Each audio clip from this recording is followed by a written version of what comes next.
Hi everybody, welcome back. Today this is our second part of Unit 1, which is on energy, and this is Unit 1 then Lesson 10, and you'll be watching this, you should be watching this for Monday.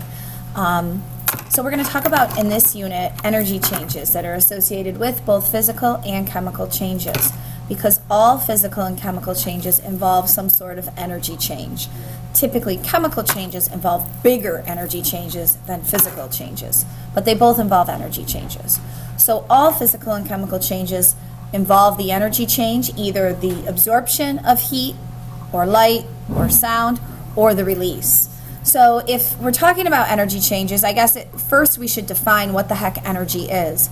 And it's not an easy definition to understand, but scientifically, energy is defined as the ability to do work. This is section 10 in your notes, and this is number 1. Energy right here is the ability to do work. That's what you should be recording in that section. There are many, many, many different types of energy. There's kinetic energy here. Kinetic energy is the energy of motion. Okay? Remember, temperature is a measure of the average kinetic energy. So if we know the temperature, we have an idea of what the kinetic energy is. For example, water at 90 degrees Celsius has more kinetic energy than water at 50 degrees Celsius. So kinetic is energy of motion, how fast the particles are moving. We have potential energy, which is stored energy.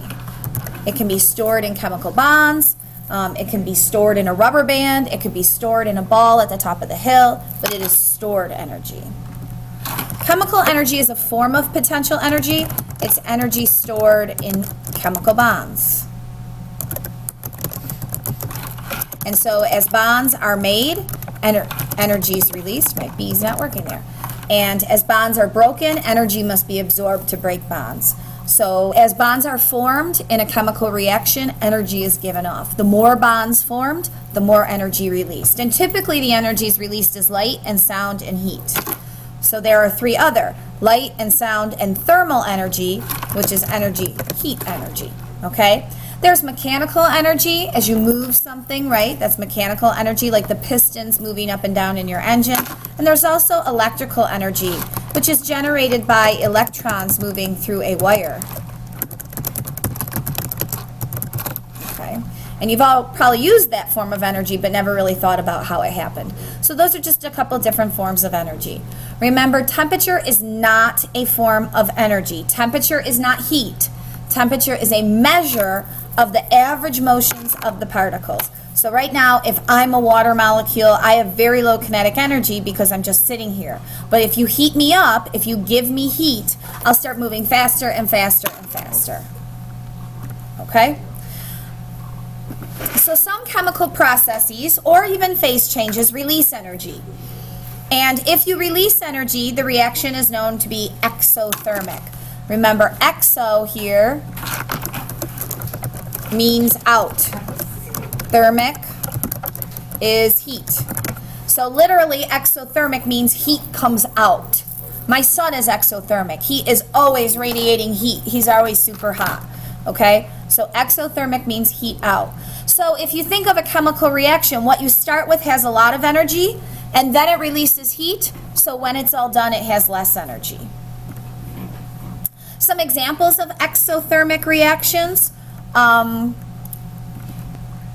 might include burning. Okay, I think everybody knows that when you burn or at a campfire, heat's released. That's why we want to get close to it, because it's releasing heat, particularly if it's cold. You also may know about freezing. This is not a chemical reaction, but this is a phase change. Now you might think, well, in freezing, aren't you really just getting colder? Well, the reason you're getting colder is because you're losing heat. So the reason any substances freeze is because that substance loses heat to the surroundings and it gets colder. And the molecule motions slow down. And they slow down so much that become a solid. So burning and freezing, even condensation.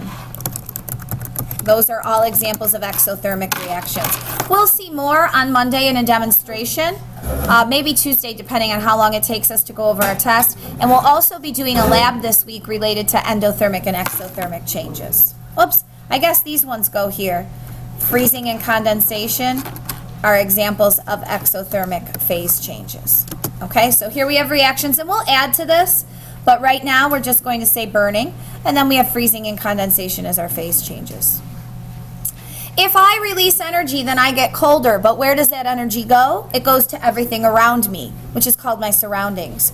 So if a reaction releases heat, the temperature of the surroundings will go up, but if a substance releases heat, the temperature of the surroundings go up, but that substance's temperature goes down. That's kind of common sense.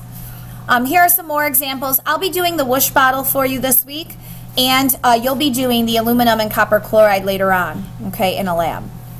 If you don't release heat, then you absorb heat. And I should just pause right here and tell you that it's not like a reaction only absorbs or releases.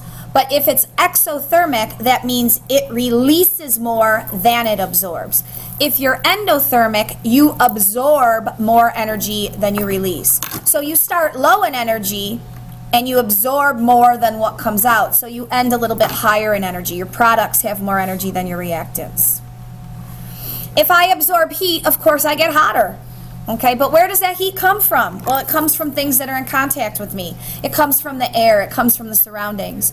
So if I absorb heat and get hotter, then my surroundings will get colder, okay? Examples of some endothermic reactions and some endothermic phase changes are boiling water. How do you make a liquid turn into a gas? Heat it up. How do you make ice melt? Heat it up. Okay, so boiling water and freezing are all adding additions of heat, which are all endothermic. There's also some things called chemical cold packs. You may have seen them if you've ever gotten injured at like a sporting event. They pop that little baggie inside and shake it up. That's a dissolving process, and the process of dissolving absorbs heat from the water. There's water in there, and that makes the water colder. So that will make it feel colder on your body. And again, we'll see that in the demonstration on either Monday or Tuesday. Okay? So endothermic and exothermic phase changes. When two objects come in contact with one another, heat will flow.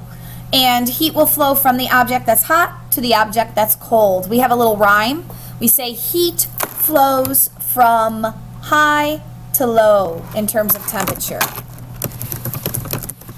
So heat flows from high to low. Heat flows from high to low.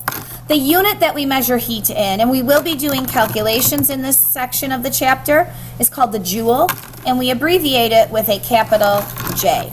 Okay? So for Monday, when you come in, there are two questions here. You have a substance that's 300 Kelvin and a substance that's 450 Kelvin. What I would like you to do is place an arrow, draw an arrow in the direction of heat flow. Which way will heat flow?